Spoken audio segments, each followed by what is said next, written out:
Well, hi again, everybody, and welcome to another episode of 100 Yards of Football. Along with Vincent Turner, our founder and co-host, I'm Harper LaBelle. Jeremiah Long is our producer and engineer, and you'll see the pictures that Jeremiah has found for our guest today, who is a local favorite. He is somebody who is a favorite son from Georgia, went to Georgia, even stayed in Georgia, has had what a tremendous career. But in the football respect that we're going to be talking about today, one of the reasons that he's a legend is he's a national champion at the University of Georgia with the Bulldogs. We're going to talk today about Buck Belue. And Vincent, when we first got a chance to interview Buck, we had him on for over an hour. We were just telling stories and having a great time. We hadn't honored him in the same way that we're doing today. But what a tremendous life that he's led that has been filled with football stories from the time he was just a little pup to where he's still telling stories about UGA today. One of my favorite people since I moved to Atlanta, listening to him on radio over the 680. I think the connection between me and Mr. Belue is that we came out of high school the same year, 1978. So I knew of him.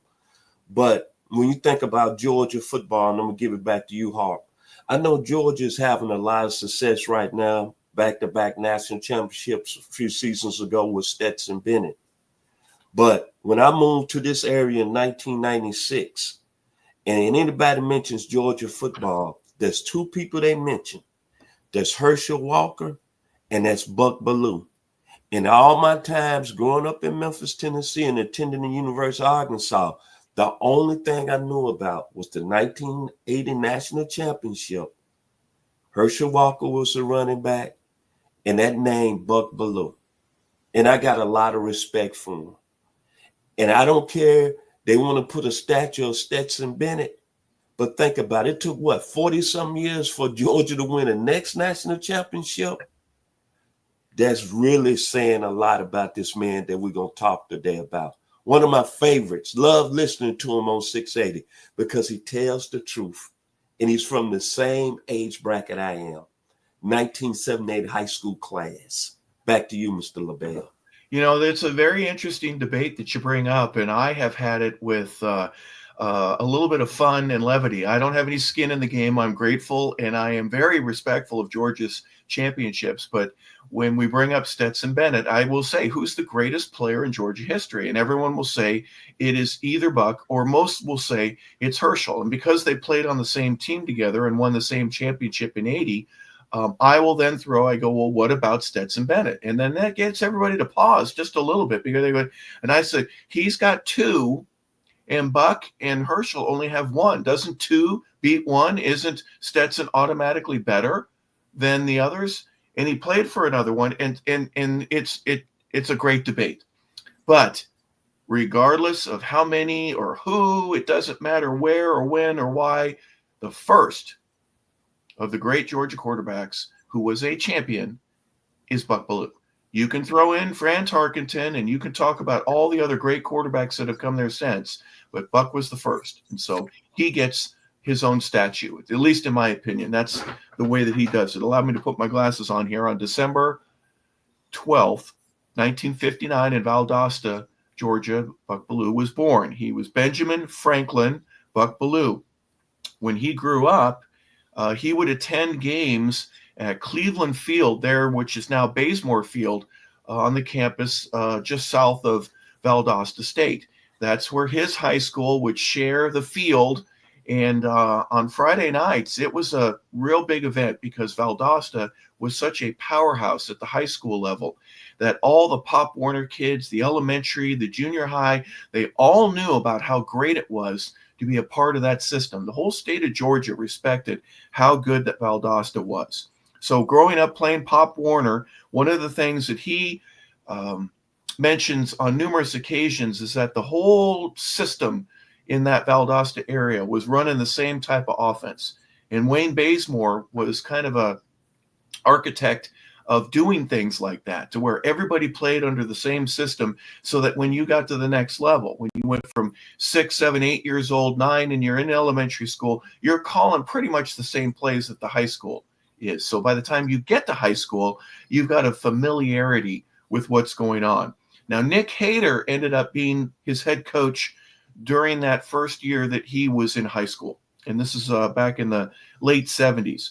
And Nick Hayter was a guy that implemented a pro-style offense. Everybody else was running the wishbone and the wing T. And to Buck's credit, he says that Nick Hayter was the guy that really made a difference for him. Instead of being a pass it off and running and taking a hit and then pitching it, he learned how to throw the ball. And actually, it was Bazemore himself who had seen Buck play at the elementary school level, and he tells one of the assistant coaches, that kid right there needs to be your quarterback. He noticed Buck's arm. Buck was a great baseball player, and he had a good arm. So quarterbacking would be something that would be a natural fit, especially if he could throw better than some of the other kids back in those days. So had him switch positions, and he became a quarterback in junior years of high school before he got to Valdosta. But boy, what a difference when he got there, Vince. He was the first and only 4-year starter at Valdosta High School. So as a freshman, he was the one that was calling the plays on Friday nights, and he got to be the one in the limelight. What a thrill for a young kid to be the one to do that. A lot of pressure as well. The only one I know that I've seen do that is Deshaun Watson. Skinny, 6'3" kid, maybe 200 pounds. By the time he was a senior, he was about 215, 220. But what an absolute difference that it would make going from his freshman to his sophomore, eventually to his junior. He wins 2 region championships and plays for a state championship. Buck Belue does. So what a great high school career that he had. I know you were going to make a comment or two about his high school days, but knowing full well this guy got to start from the very first time that he gets on campus with a tremendous responsibility that is associated with it. You got to look at that time, and I'm thinking about when I was in the 9th grade. I was attending Sherwood Junior High. At the time, 9th graders weren't allowed in the state of Tennessee to attend high school in my hometown. But being a 9th grader, being the starting quarterback on a powerhouse program, you know how much maturity that takes? You know, your mindset has got to be set on a different level. In the start in that kind of arena, that says a lot about Buck Belue. That's why when I listen to him on this show over there at 680, I take what he says very serious because of experience. That's something that, man, that you don't even see right now. And you brought up a good point, Harper. Back then, I don't remember a lot of schools running the pro offense. It was either wishbone, as you said, Harper, or the wing T. And the majority was run the football 3 yards and a cloud of dust. Woody Hayes, Ohio State. Back to you, Harper. Absolutely. Well, he ends up with the record. He had over 5,000 yards by the time that he was a senior, which back in those days was an amazing amount of yards in the air, 5,214 to be exact. And he tells the story about Joe Wilson, one of his assistant coaches. Joe was the quarterback coach there at Valdosta, and he lived right across the street from where they would practice. And after practice, he'd go to Joe's house and he'd watch film. And Joe's wife would say, honey, dinner's ready. And they'd still be watching film. And about 20 minutes later, honey, dinner's ready. And they'd be watching. All right, so there on this one, Buck, you gotta dump the ball off to the running back. You see, he's matched up against the linebacker. Honey, Joe, dinner's ready. And she'd come in and she'd drop the plate off and then she'd leave. And that's when Buck knew it's about time that I should be going, coach. Don't you think? I'll see you tomorrow. So he does have some funny little ways, but learning to read not only defenses, but matchups, which was way ahead of its time. Like you said, Vince, back in the mid 70s, the 3 yards in the cloud of dust was okay. Is the backer coming at you? If he is, pitch the ball and get rid of it. And it was fairly simple. You could run a whole set of plays with maybe 6 pages of paper. That's all you needed to get a high school offense going in those days, but a little bit more sophisticated. And he would mention also that Jack Rudolph, Coleman Rudolph's dad, was an assistant coach there as well. And when they'd have practices and there'd be a time where the defense would mess up, Jack would say to the whole defense, all right, now here's your responsibility. Safety, this is what you're doing. Outside linebackers, this is what you're doing. Defensive line, you've got and he would tell these guys what to do. And Buck had to stand there and listen to it after a while. But instead of just blowing it off and telling a joke under his breath to his offensive line, he would listen to what the man would say and get a better idea of how to read the defense. And when he knew what the responsibility was, he would recognize it before it would happen so much earlier than he would if he's not paying attention. So he gives credit to Jack for being a guy that helped teach him how to read defenses and what benefits that would play later on in his life. It's exponential. But a great high school career, and it ended, and Buck is known to say, what's the greatest game that you ever got to play in when you were in high school? And he says, well, it's the last one. And that was for the state championship against Clark Central. They went for a 2-point conversion to tie the game at 16 in the third quarter, but they didn't get it. So then in the fourth quarter, they get the ball back with about 4 minutes left to go on their own 10-yard line. They march down the field. They get to the 40, the 50, the 40 again, the 30, the 20. They get down to the 1-yard line. And with 2 seconds left, the head coach for Clark Central, Billy Henderson, calls 3 straight timeouts for this little chip shot 21-yard field goal. And there was a bad snap and a bad hold, and the kicker missed it. It goes wide right. They miss it. They end up losing the game 16-14. And Buck's dream of being a state champion and helping to fulfill that role in the city of champions was thwarted. It was missed it by that much, if you want to say it that way. But he did get a chance to play for a state championship.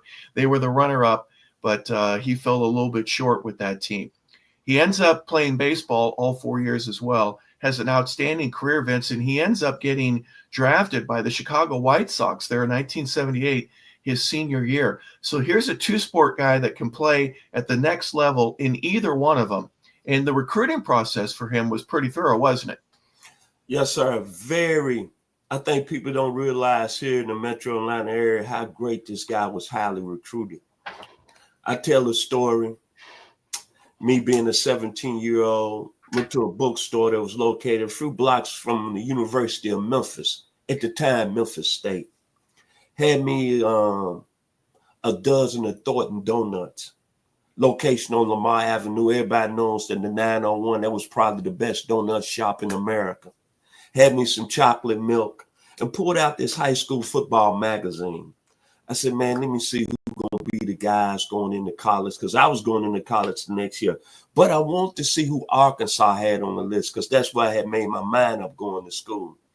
And I know Arkansas was recruiting this guy named Tommy Christenberry, who was the #1 player in the city of Memphis. He was a tight end. How ironic, Harper, a tight end, the #1 player in the state of Tennessee, in Memphis. Then he had 3 running backs, Gary Woods, James Tolbert, and Thomas Brown, who was going to the University of Arkansas. So I look down the list. I see Art Sleekster, Ronnie Skinner, who was playing in Memphis Christian Brothers, John Forcade, Ole Miss and Mr. Sleekster, Ohio State, Marcus Allen, A.J. Jones, who went to Texas, Rodney Tate, Chip Banks out of Augusta, Georgia, Lindsey Scott, we all know about him, Anthony Hancock, and Ryan Sandberg was a great high school state quarterback in the state of Washington, ended up playing for Chicago Cubs. But I see this name, Buck Belue, Valdosta, Georgia. Never heard of the place. And I saw down there schools of interest, Georgia, Alabama, but I saw Tennessee. That was his top 3 schools. I said, oh, he looking to be a Vol, huh? Because I knew a lot about the Tennessee program. Growing up in South Memphis, it was several guys on the team then. Jess Briggs, Brian Ingram, 2 guys that was 1 year behind me in my high school, Mark Stutterway and Carlton Peoples. So I reached out after I saw that name and reached out to some guys in the neighborhood. I said, hey, man, y'all know about this Buck Belue that's going to that's looking at Tennessee? They said, oh, yeah, that's that cat that's a dual threat athlete down in Georgia. I heard he can sling it. I said, oh, wow, because I know Johnny Majors loved the pro-style offense, and he loved the passing game. And I knew that he had Jeff Moore, who was still there, Memphis Fairleigh High School, ended up playing with the Rams. And I knew that they was going to get Anthony Hancock out of Cleveland, Ohio. And I said to myself, man, if Tennessee is able to get him, and I know Johnny Major is going to have an outstanding receiving core, and then I know Tennessee was also in on two top running backs, the top running back in the state of Florida and Miami, Terry Daniels, and the top running back in North Carolina, Glenn Ford. And oh, by the way, they'd already got a silent commitment from James Berry out of Natchez, Mississippi. Father of Eric Berry. I don't have to bring up no more names. And I said, man, if Tennessee is able to get him, I said, man, down the road, I'm looking at in the 80s, Tennessee might be a powerhouse in the SEC. But we know how that story went. He didn't go to Tennessee, ended up going to Georgia. Back to you, Hawk. Yeah, before that, though, before he signs with Georgia, he had a recruiting trip to the University of Alabama. And I mentioned a few of the stories of him visiting with the coaches and his relationship, obviously, even going over to one of the coaches' houses. That's a thing that not a whole lot of kids get to experience at an early age. I think his comfort level of being able to be in front of some of these incredible coaches during that recruiting process and to do it by yourself. Mom and dad aren't around. You go hang out with what, that system you host, which means you get to hang out with maybe a junior or senior, which means they're going to take you out for a beer. They're going to go to a movie, and you're going to get to meet the fellas. You might go to a party or two, and then the next morning you got to meet with the head coach at the University of Alabama. He met with Bear Bryant, and he's sitting at the desk. And I'm not sure what Bear Bryant's office looked like. Did it have wood paneling? Did it have wallpaper on the, just pretty stoic office type stuff? Did he have a big brown table with the cigarette burning in the middle of it in an ashtray? I'm not sure. But he was comfortable enough to say, Coach Bryant, I sure love this campus, and I'd like to be a part of it, but I'd also like to make sure that you're okay with me playing baseball here. And Bear Bryant did not want to play baseball. He didn't want him playing at all. He just wanted it. At Alabama, we don't do it that way. We do it this way, and that's the way we do it at the University of Alabama. And he was able to tell the man, he goes, well, I want to play baseball and do that. Instead of changing his path, he kept it. He kept his vision. He kept his eyes on the prize, and respect him dearly for that. And he didn't become a part of the Crimson Tide. He ended up going to the University of Georgia, and Vince Dooley ends up getting him. And a difference maker he was from the very beginning. But he was also, Vince, why don't you tell the story about him going to pick up Herschel Walker to make sure that Herschel, who was being recruited heavily after a basketball game, he drives down to get him and to take him up to the University of Georgia for a recruiting trip. He goes down, Herschel Walker's senior year down in Wrightsville. There was a big, big recruiting battle. We all know Herschel Walker was at that time the number one running back in the country, but it was a school out there in Hollywood. Where you from, Hop? The city of angels, stars, John Wayne, Denzel Washington. And they had a young man, a head coach who passed away a couple of months ago, who I loved at USC. John Robinson was in the house. And Buck shows up. Oh, that's John Robinson. So he goes over to Herschel. And the story is he just said, hey, man, I just want to make sure you still committed to Georgia. Hey, man, we need you. We could do some special things. We didn't know they was going to win a national championship in Herschel's first year. But I love the story because at that time, recruiting's not like it is of today. When you see a presence like that in high school, and back then you almost like God. John Robinson was like God there. And the rest is history. Herschel ends up, I think, committed in April, really waited late. And Georgia wins the national championship in 1980. And that's more we can say. And Buck Belue's legend is built. Back to you, Hart. Well, speaking of legends and maybe the rumors that are associated with it, my understanding is that SC brought out all the bullets Yes, to sir. get Herschel there. They had a limo waiting at the airport to pick him up, and inside was O.J. Simpson and Marcus Allen. They wanted him badly to Yes, come to sir. that campus, and they showed him everything he possibly could in order to say this can all be yours. And he decided to stay local. And great success for obvious reasons, but Buck's portion of just trying to keep that anchor in the ground that Herschel, you're going to stay here, you're going to be a Bulldog, and we certainly want you here. That little bit did help, and Herschel ended up, as you said, Vincent, a late commit, but ended up going to Georgia, and what a difference he made from the beginning. That first year that he was there, Herschel, Buck had already been out there for a couple of years, and now he's the starter. He's getting a chance to play a lot. They open up at Tennessee, and I know this probably hurts you deep down to remember this, but Here we go with the shots today. He killed me by 10. Me and him are very close, the young man here. But I was talking noise. I don't mean to interrupt you about Tennessee winning the national championship. And they got bum rushed with Ohio State. But everybody 100 yards football still want to get me with that. But that's okay. Back to you, Hoff. I love you, baby. All I'm saying is the season opens up for Georgia during that national championship run in Neyland Stadium. I believe there were 95,000 people there, and I believe 9-0 at one point, a couple of field goals, and then Vince Dooley looks at one of his assistant coaches and he says, "It's time we put Herschel in." Now I know you're going to be a little sensitive about that, but I'm just saying. Herschel came to play, and from day one, everyone knew that this young man, 6'1", about 225 pounds, strong, fast, runs over people, even Billy Bates in that game, and he made a difference from the very beginning. And they end up winning. And all right, I know you don't want to bring it up, but we'll go straight to Texas A&M. We'll go straight to game 2. They rolled against the Aggies, 42-0. Then they play Clemson, and then TCU, and then they go into SEC play again with Ole Miss. They win that game 28-21, fairly close. They beat Vanderbilt 41-0. They play at Kentucky 27-0 in that game. South Carolina, that's a little bit different there. That's another close game. 13-10 was the final there. There were 62,000 people at Sanford Stadium.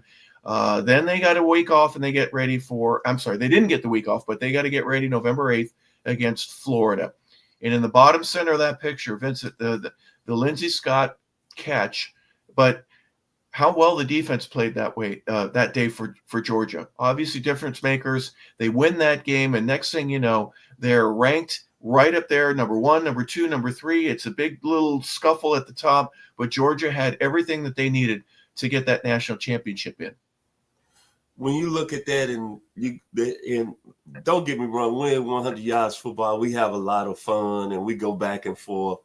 The first game that year, I had a sister, Bridget. She was a freshman at Tennessee, and she was at the game, and I never forget. The following morning, back then, you had to have calling cards to make long-distance phone calls. Remember that? Back in the day. So she called me, prepaid. And so she called me up, and I never get a word. Said, "What you doing, bro?" I said, "Dada, I'm doing this." She said, "Hey, I went to the game last night, but I'm going to tell you something. The Herschel Walker is special, but the quarterback is pretty good too." I said, "Oh, yeah," because that Tennessee team coming into the preseason was, I think, ranked, and they had a lot of star power on that football team. Willie Gault, Anthony Hancock, James Berry. Man, they had some super players. Reggie White was a true freshman. So that team was expected to do a lot of things, and that was a very huge football game. But what I remember most about that season was I go back to 3 college plays in my lifetime that I go back and watch every day, Harper, on YouTube, that brings great memories to me and make me have chills in my heart. 67. The young man from Galileo High School. This for you, Mr. Travers. O.J. Simpson in that 64-yard run in 67 against UCLA, and looking up in the stands and all those cats with the white hats going crazy for USC. Then in 1971, over my grandmother's house, Leela Turner, Oklahoma, Nebraska, that punt return by Johnny Rogers. And he's dancing in the end zone. And then November 18th, 1980, the third play. These three plays are in the memory banks of Vincent Turner in college football history. True story. I'm down in the dorm. I'm living in Grayson Hall in Arkansas. And on Saturdays, usually me and some of my friends, we go to the gym and play basketball. But we say this morning, we're going to watch Georgia and Florida because Herschel Walker Georgia was on that rise nationwide. And I think Herschel Walker had made the front cover of Sports Illustrated without his shirt on. So the first play, the first series, remember Herschel took 178 yards to the house. And I said, you know what? Georgia gonna blow Florida out. Let's go shoot some ball for a couple of hours. I came back. It's in the fourth quarter with about a minute to go and Florida winning. And Georgia got the ball on the 7-yard line. And I couldn't believe it. And then I remember the play. Now, a lot of people talk about Herschel Walker throughout the season, but the guy that made the play happen is the guy we're talking about today. Harp, go back and look at the play. Buck goes back in the pocket. He has to avoid the rush. He buys some time, and he throws that laser in the middle of the field to Lindsey Scott. Now, think how hard it is to make that throw, because he's throwing the ball in the middle of the field, and the DB, the throw has got to be on the, it's got to be on the money. It's got to be on the dime. You play tight end, and then Lindsey Scott catching it and turning it around. And I love the call by Larry Munson. Lindsey Scott. Lindsey catches it. Lindsey Scott to 30. Lindsey Scott to 40. Lindsey Scott. Lindsey Scott. Oh, the crazy's going crazy. They're going to tear down Simon Allen tonight. I broke a chair. Oh, my God. If that ain't the greatest college football play in college football history, but the guy that made the play happen, and Georgia wouldn't have been in that national championship game, is the gentleman we're talking about today. And don't nobody really talk about the play as they should do. Buck had to come out. He got out of the pocket. He had to buy time, and then he threw it like a laser. Nobody really talks about the play. That's why in my memory bank, he's always going to be Georgia football history. Back to you, Hawk. Well, one of the great things about the play, if you're a Georgia fan, is that you've never seen it before. It hadn't happened. Anything that big, anything that consequential, anything that the result would lead to so many bigger and better things. The touchdown puts you ahead of what number 2, number 3 team in the country there in Florida. They had only had one loss prior to that. That ruined their season. They had beaten Alabama earlier in the year, so they were the ones. You had to go through Florida, and Florida ended up having to go through Georgia. What an amazing time, and for it being the first and to be a part of that, the elation, the joy. You see the picture on the right there. That's all genuine, and it was new. What an incredible experience that it was for Bulldogs. Terry Hogue was on that team. I mean, we've talked about some of the great Georgia players, and Buck wants to make sure that all of the other integral parts of this, the defensive players, other guys as blockers, not just Lindsey Scott, but everybody that was a part of not only that play, but that team, and what a great win it was, and how everybody pulled together. Obviously, the result was amazing. They win that game 26-21. 68,000 fans were there at the Gator Bowl in Jacksonville for that one. Then they go to Auburn. Close game there. They win by 10, 31-21. Then they play Tech. They finished the regular season at home against Tech. They beat them 38-20, and then they got to wait a few hours to figure out how the dust is going to settle in the Louisiana Superdome on January 1st for the Sugar Bowl against Notre Dame.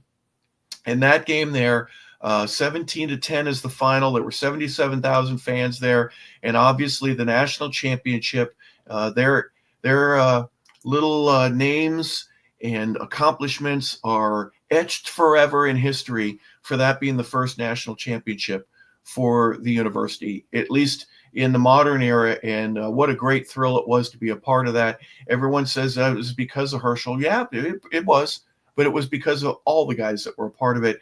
And Buck Belue being the quarterback, He gets to deflect the tension on himself. He gets to talk about all the others that were contributors.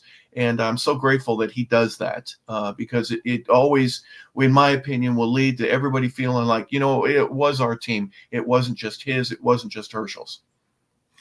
When you think about Mr. Belue, think about this. A lot of people don't bring up this point. He was all SEC first team Associated Press for 2 straight years. Yes, he was. Yep. Nobody talks about that. But what comes to my mind and my memory, Burt Jones didn't win a national championship when he was at LSU. Archie Manning didn't win a national championship when he was at Ole Miss. Eli didn't win one when he was at Ole Miss. Peyton didn't win one when he was at Tennessee. Fran Tarkenton didn't win one when he was at the University of Georgia. Now, Joe Namath won one, but he wasn't the starter. He never won one under the center. Put that in your memory bank. It ain't a lot of quarterbacks that's played at a high level in the SEC has won a national championship actually under center. Ken Stabler didn't. He did win one, but he wasn't the starter. And my thinking is that the guy really, when you mention Georgia football, of course, we're going to mention Herschel Walker, but he should be the second guy that we mention. And I know Georgia's had a great tradition of Charlie Trippi. All the great players has played there, Vince Dooley. But when you look at it, and winning the national championship during that time in 1980, and Harper, you can relate to where I'm going because me and you in the same bracket here.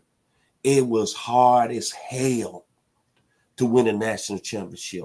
They didn't have college football playoffs. You had to watch the ticker every week if a team was in front of you. That's pressure.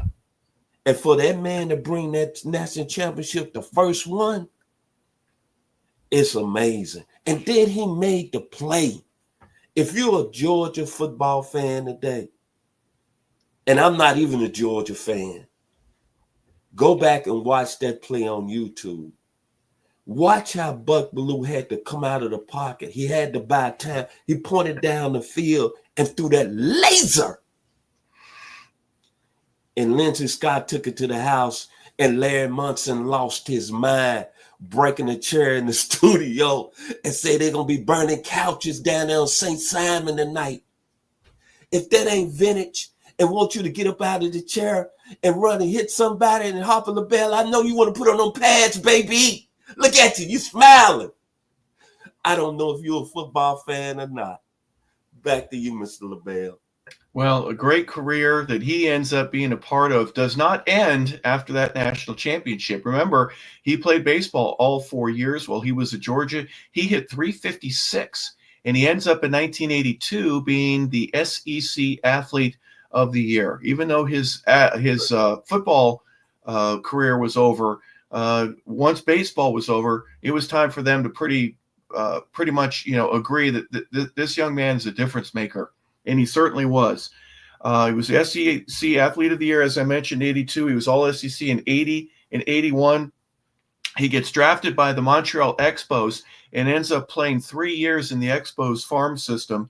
In 84 and 85, the USFL came into play, and he ends up playing for the Jacksonville Bulls for 2 years there. And about that time, he realizes that from an athletic perspective, it's going to end. I've hit the potential that I can't go any higher. It doesn't look like it's going to happen.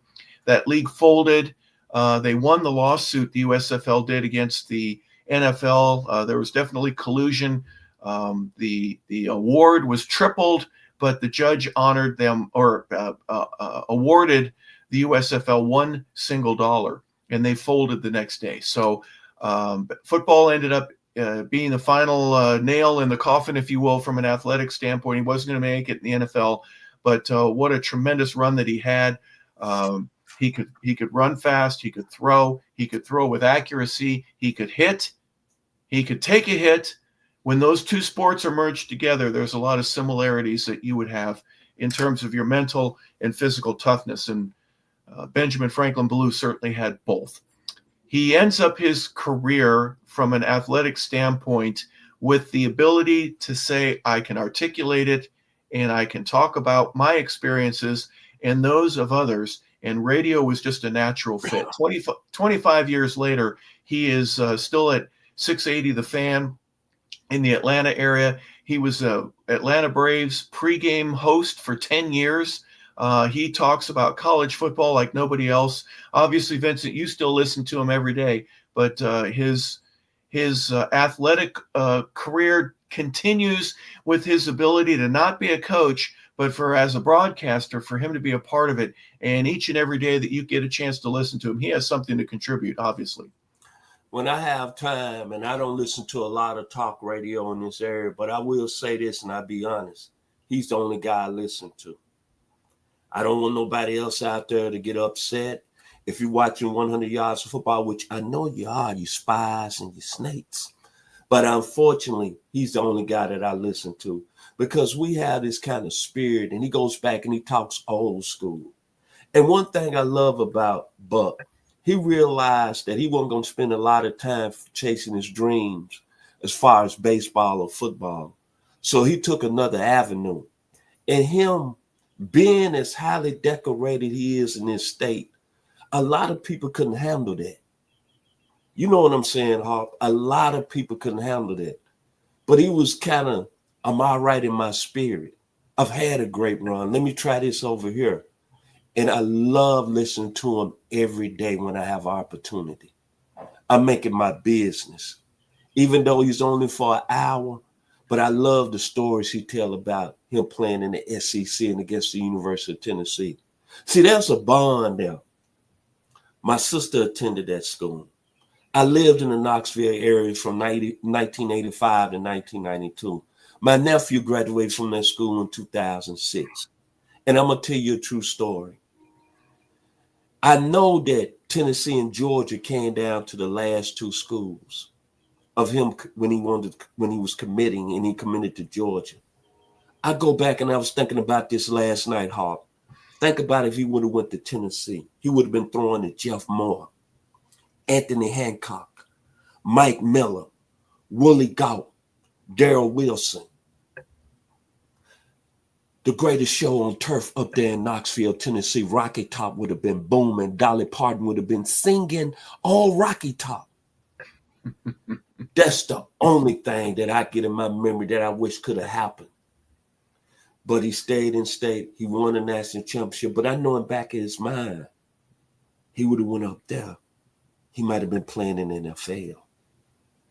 Johnny Majors would have let him throw that rock all over the field. And he knows that. But my respect for him goes to another level. And I could not be more honored and proud today that we're talking about this gentleman right here. Because when I arrived in the state of Georgia in 1996, and somebody mentioned Georgia football to me, there was only two names I knew about: Herschel Walker and Buck Belue, in that play on November 18th, 1980 versus the University of Florida. And if you're a Georgia fan, and I know Stetson Bennett is your hero, and everybody's saying that Stetson should get a statue. Stetson had a lot of talent around him, baby, when he won them two. Go look at the National Football League and look at the Super Bowl and look at Dog Nation representing. Buck didn't have that. He only had one great player. In my opinion, I know Fran Tarkenton played there. I know Stetson Bennett has played there. Matthew Stafford, Matt Robinson. I'm not trying to get no votes here, but my vote for the greatest quarterback in Georgia football history is going to be Buck Belue. And to you, Buck, it's all the way live, Lakeside, baby. You're going to be the number one player in my heart that's played under Sunday University of Georgia. And one more time before I give it back to you, Hop, and you take us home. The guy was two-time first-team All-SEC. He has a national championship. Archie Manning doesn't. Fran Tarkenton doesn't. Burt Jones doesn't. Think about that. Go Dogs. Back to you, Mr. Harper LaBelle. Well, Valdosta High School is certainly grateful that he played all 4 years of quarterback. As a Wildcat, he ends up going to the University of Georgia. He plays all 4 years there. And what a career that he had. Didn't go into the National Football League, but did play professionally in the USFL for a couple of years. He is in the Georgia-Florida Hall of Fame, the Valdosta Sports Hall of Fame there, the Georgia Sports Hall of Fame. His radio experience for a quarter of a century bleeds its way into Athens, Valdosta, Jacksonville, Savannah, and obviously here in the Atlanta area. He is a husband to Kelly Belue. He has 3 children, Aubrey, Brandon, and Rhett. What an amazing career that he had. And a national championship will obviously put him in the hierarchy of the lords of football here in the state of Georgia for his accomplishments as a Bulldog. And so we want to salute Benjamin Franklin, Buck Belue, today here on 100 Yards of Football in our Legends show, and we do so with honor. So thank you, Buck, for all that you've done to make football a better game, and we were glad and honored to be able to talk about it here today. So for Vincent Turner, our founder and co-host, for Jeremiah Long, our producer and engineer, I'm Harper LaBelle saying thank you for tuning in to 100 Yards of Football, our Legends edition. Hope you have a fantastic day, everybody. We'll see you again soon.